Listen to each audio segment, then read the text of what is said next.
अस्सलाम वालेकुम जी। मैं हूं एडवोकेट शकील सिद्धू। एक वाक़या आपके साथ शेयर करने जा रहा हूं। रशियन राइटर गुजरा है लियो टॉल्स्टॉय। वो बताता है कि एक दफ़ा उसका एक बाज़ार से गुजर हुआ जो कि बड़ा गुंजान आबाद था, लोग बहुत मौजूद थे वहाँ पे। इसी असना में किसी एक राह गुजर पर लियो टॉल्स्टॉय का पाँव आ गया। उस राह गुजर ने ना आओ देखा ना ताओ देखा। उसने लियो टॉल्स्टॉय को गालियाँ देनी शुरू कर दी, उसको बुरा भला कहना शुरू कर दिया। उस शख्स की गालम गलोच सुनने के बाद लियो टॉल्स्टॉय ने अपनी हैट उतारी और उस शख्स के आगे झुकते हुए अपना तारुफ करवाया।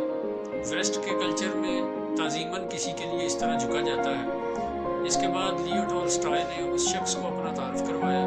तारुफ करवाने के बाद उस शख्स ने बड़ी शर्मिंदगी और नदामत का इजहार करते हुए माफ़ी मांगी और उससे कहा कि आपने मुझे अपना तारुफ पहले क्यों नहीं करवाया।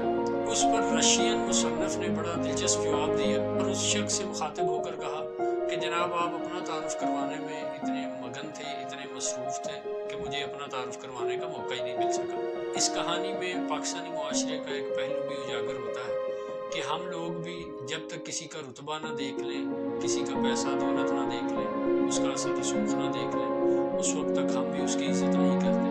हमारे यहाँ भी अक्सर लोग किसी को अपने से कमतर जानते हुए उस पर चढ़ दौड़ते हैं, अपनी धौंस जमाने की कोशिश करते हैं, लेकिन जब उन्हें ये पता चले कि जिस पर वो धौंस जमाने की कोशिश कर रहे हैं वो रुतबे में सोसाइटी में उनसे ज़्यादा ऊंचा मुकाम रखता है,